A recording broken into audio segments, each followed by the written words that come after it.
Assalamualaikum warahmatullahi wabarakatuh. Selamat pagi anak-anakku sekalian. Hari ini kegiatan MPLS online hari kedua tanggal 21 Juli 2020. Ibu akan membacakan profil narasumber hari ini, yaitu Bapak Nana Sukana SPD MM, tanggal lahir Bandung 14 Juni 1969, lulusan S1 Uninus, S2 Unwim, alamat Jalan Sekelwa nomor 21C, Bandung. Status sudah berkeluarga, masa kerja dari 2005 sampai sekarang. Beliau akan memberikan materi tentang sadar hukum. Anak-anakku sekalian, silahkan untuk menyimak. Mangga, Bapak.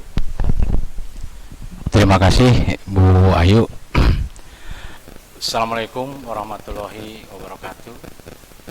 Anak-anakku sekalian, pertama-tama mari kita panjatkan puji syukur kehadirat Ilahi Robbi, di mana pada kesempatan ini kita masih diberikan kesehatan, baik kesehatan jasmani dan rohani, dan kenikmatan iman dan Islam.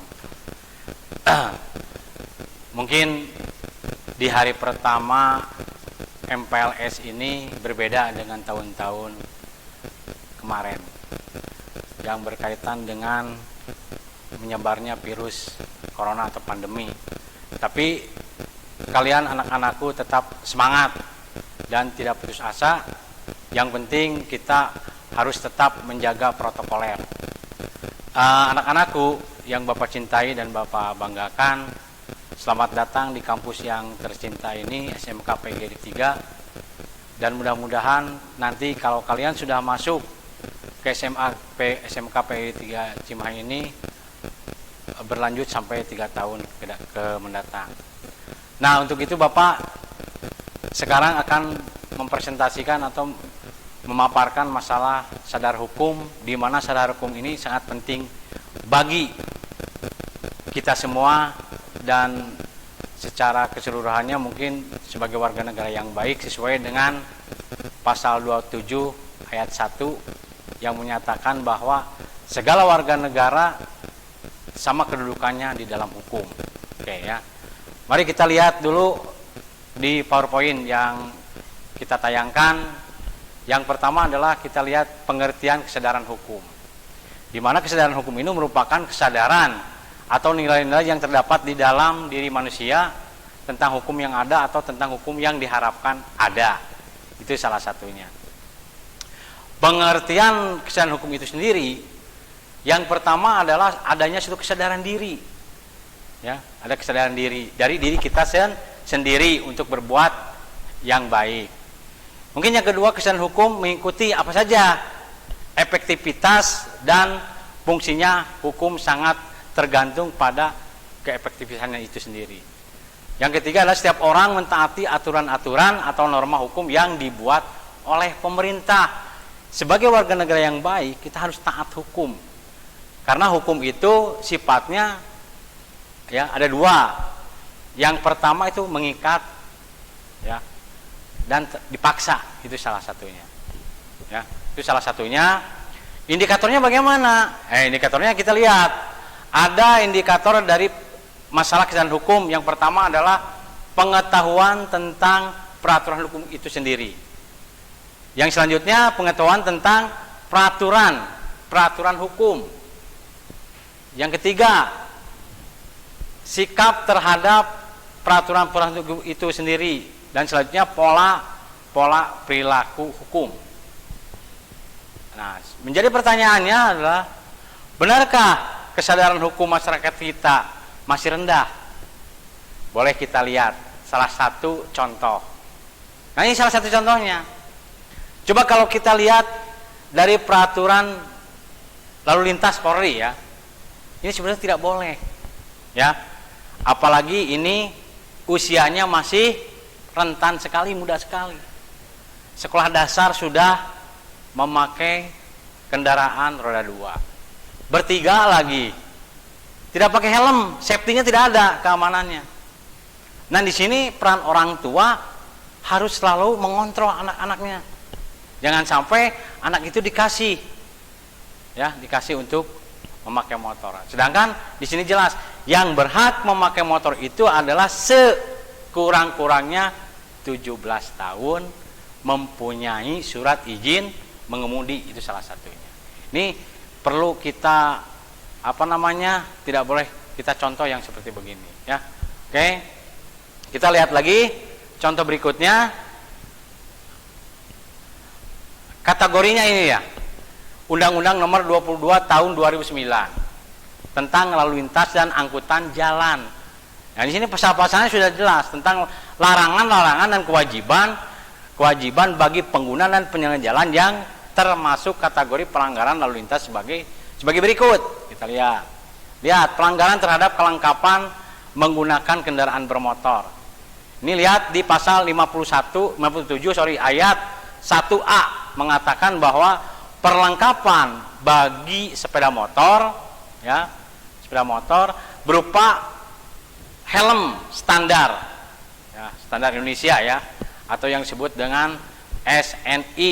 Nah, bisa pasal 57 ayat 2. Terus setiap kendaraan bermotor yang dioperasikan di jalan wajib dilengkapi dengan surat tanda nomor kendaraan atau STNK.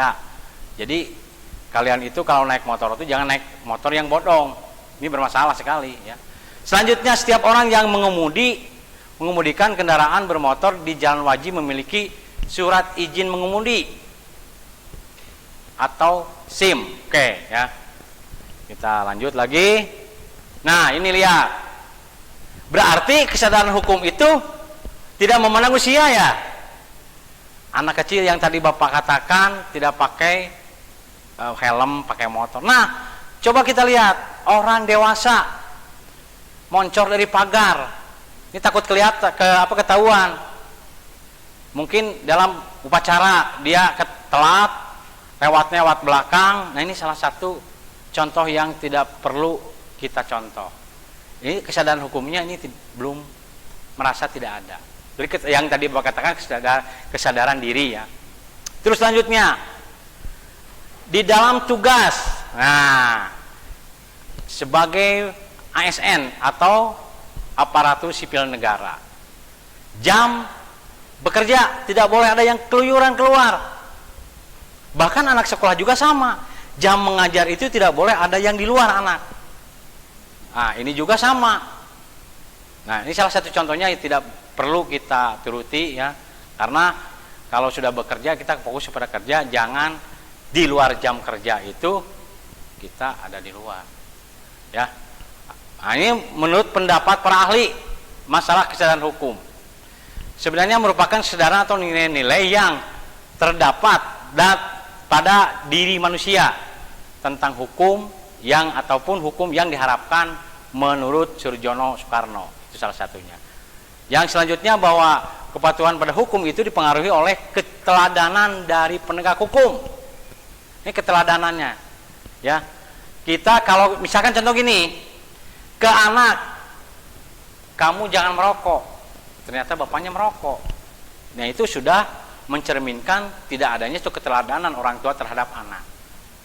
Nah, itu kalau ke anaknya tidak merokok, bapaknya suka merokok, tapi jangan diperlihatkan di depan anak. Ya, itu diantara seperti begitu. Contohnya ya, ini sedikit saja contohnya. Oke? Mengapa kesadaran hukum sangat penting bagi manusia hidup bermasyarakat? Ini salah satunya. Karena sadar hukum merupakan wujud memahami hukum atau ketentuan hukum yang berlaku. Itu salah satunya. Contohnya, sadar hukum di lingkungan keluarga, pertama menjaga nama baik keluarga, ya. Ini harus tetap diutamakan sekali. Yang keduanya, mentaati aturan keluarga yang berlaku. Kita harus taat kepada orang tua, ya. Terus menggunakan fasilitas keluarga secara baik. Tong aruksak. Nah, itu salah satunya. Mendengar nasihat orang tua. Nah, ini yang selalu ini terjadi di dalam lingkungan keluarga. Ada yang sangat mengkhawatirkan anak suka menentang pada orang tua, bahkan nyarekan ke orang tua. Ini salah satu hal yang sangat jelek sekali. Ya. Terus menghormati semua anggota keluarga. Baik orang tua, ibu, adik, dan kakak, kita harus saling menghormati. Jangan sampai abung-abung keneh lanceukna ka adina nyarekan adina. Jangan sampai demikian. Ya, itu diantaranya. Nah, ini merupakan salah satu contoh keluarga yang mawadah, warohmah. Nah, itu salah satunya. Yang selanjutnya, sadar hukum di lingkungan sekolah. Kita sudah terbiasa atau yang dinamakan AKB ya, selalu mentaati peraturan yang berlaku di sekolah. Apa saja peraturan yang berlaku di sekolah? Ya, banyak. Misalkan tidak telat masuk sekolah, tidak memakai atribut. Nah, itu kan terus disiplin belajar, upacara bendera. Salah satunya seperti begitu. Membuang sampah, nah itu salah satunya. Nah, sadar hukum selanjutnya, sadar hukum di lingkungan masyarakat. Perilaku ini yang mencerminkan sikap sadar hukum antara apa saja? Sikap sadar hukum menjaga nama baik lingkungan. Itu salah satunya. Menghormati sesama warga masyarakat, meskipun kalau kita beragam nih di masyarakat, ya, keanekaragaman di masyarakat itu sangat kompleks sekali. Jadi kita harus adanya kesadaran supaya terjalin keharmonisan di dalam lingkungan masyarakat, ya. Terus tidak bertindak di luar norma, ya. Tapi kita harus mencerminkan jiwa-jiwa Pancasilaisnya ada di sana, ya. Terus selanjutnya selalu memelihara ketertiban, ya, keamanan dan ketentraman supaya tidak mengganggu kepada tetangga-tetangga yang lain. Itu salah satunya, ya. Yang selanjutnya sadar hukum di dalam negara. Yang pertama adalah menjaga nama baik bangsa dan negara, atau yang disebut rasa nasionalisme dan patriotisme. Karena ada menurut ada pepatah mengatakan bahwa negara itu bisa kuat, bisa kokoh itu yang pertama diawali dengan pemerintahan yang baik, rakyat yang patuh kepada aturan pemerintah, sehingga akan menimbulkan pemerintahan yang bersih, pemerintahan yang baik, ya, sehingga tidak ada abuse of power, penyalahgunaan wewenang. Sehingga kalau terjadi yang tadi dikatakan oleh Bapak tadi, good government-nya, clear government-nya, maka akan membentuk suatu masyarakat yang madani atau civil society. Nah, ini apa itu civil society? Masyarakat yang berakhlak dan berbudi. Jadi kalau Indonesia sudah terbentuk masyarakat yang madani, kita parkir motor tanpa dikunci nggak akan ada yang nyuri, karena dia sudah berakhlak, berbudi. Nah, ini salah satunya, ya. Terus selanjutnya taat dan patuh dalam menjalankan aturan yang dikeluarkan oleh negara. Kita taat. Contohnya bayar pajak, ya. Telat bayar pajak, buru-buru sebelumnya. Terus pajak tuh banyak. Bisa pajak kendaraan motor, bisa PBB, itu salah satunya. Terus saling menghormati antara sesama warga negara. Jangan sampai adanya disintegrasi. Makanya ada yang pepatah mengatakan NKRI itu harga mati. Nah, itu salah satunya yang perlu kita cermati, yang perlu kita pahami supaya negara kita kukuh di dalam naungan NKRI. Itu salah satunya. Nah, selanjutnya gejala kesadaran berbangsa dan bernegara yang belum baik. Kira-kira dapat kita lihat dalam perilaku yang melanggar kaidah hukum, merusak hutan, sehingga terjadi apa? Longsor, berencana, gitu kan? Gempa. Nah, itu salah satunya. Jadi gersang, ya, kebakaran gitu. Pencemaran lingkungan. Mungkin kita lihat pencemaran lingkungan itu bukan hanya dari perusahaan saja, tapi dari diri kita sendiri. Salah satu contoh, membuang sampah sembarangan. Abong kene halodo piceun di mana wae. Pas datang hujan, nyalahkeun ke pemerintah. Padahal yang tadi Bapak katakan, kesadaran hukum masyarakat itu sangat penting. Tidak hanya kita tertumpu pada pemerintah, tapi sebagai warga negara yang baik, kita harus bertanggung jawab. Baik secara kapabilitas, dan harus kita mempunyai secara akuntabel mempertanggungjawabkannya. Itu salah satunya. Selanjutnya, lebih mementingkan diri sendiri dan kelompok. Nah ini jangan mempunyai sifat apatis, ya. Tapi kita harus menonjolkan rasa nasionalisme dan nasionalisme dan patriotisme yang tinggi kepada negara. Selanjutnya, penggunaan narkoba nih. Ini kebanyakan orang narkoba itu kebanyakan anak muda, tidak juga. Baik di kalangan anak muda, dewasa, bahkan orang tua juga terjerumus. Nah, ini salah satunya. Mungkin ini ada faktor-faktor baik secara eksternal dan internal. Nah, makanya dari paparan ini ya, supaya generasi muda yang akan datang tidak istilahnya mempengaruhi negara, makanya kita menghindari dari namanya narkoba. Bisa saja dari faktor pergaulan, ya, faktor-faktor yang lain.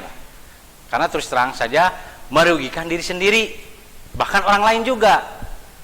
Selanjutnya, kurang menghargai karya bangsa sendiri.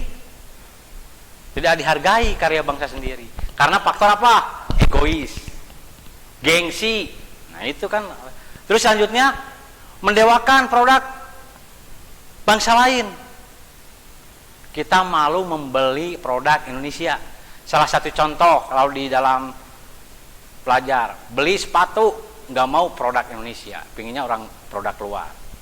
Nah ini, jangan sampai terjadi ke belakang-belakang yang lain bahwa Indonesia itu diklaim oleh Malaysia tentang masalah identitas,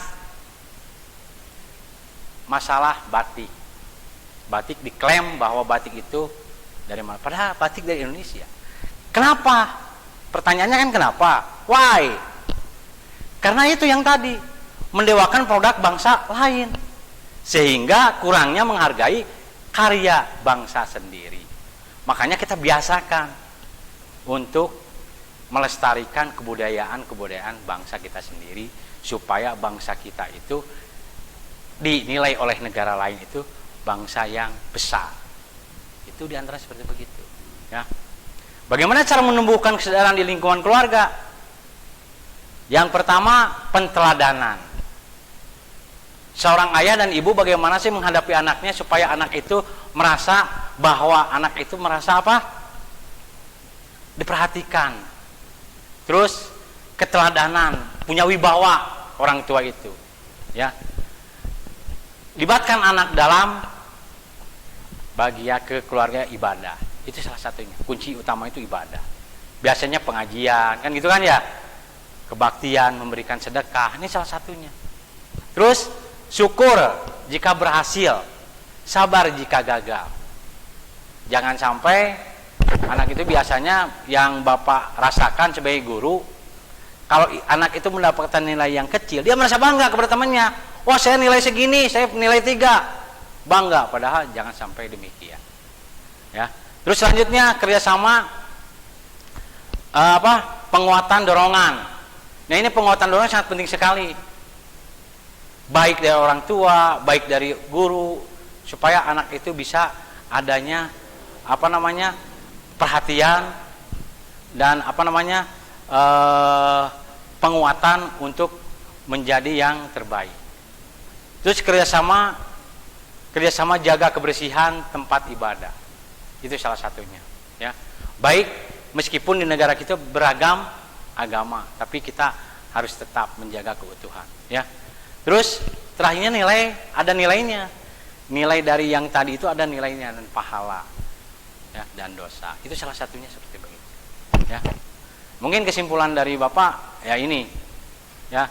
Setiap manusia wajib mentaati aturan dan norma yang dibuat oleh pemerintah Selain itu pun ada nama agama, ada norma agama, ada kesopanan dan kesusilaan. Itu salah satunya. Terus dari disiplin ya, dari disiplin di sini pemahamannya hukum adalah akan melahirkan budaya hukum di masyarakat. Nah, kita harus membudayakan hukum atau membiasakan itu ya.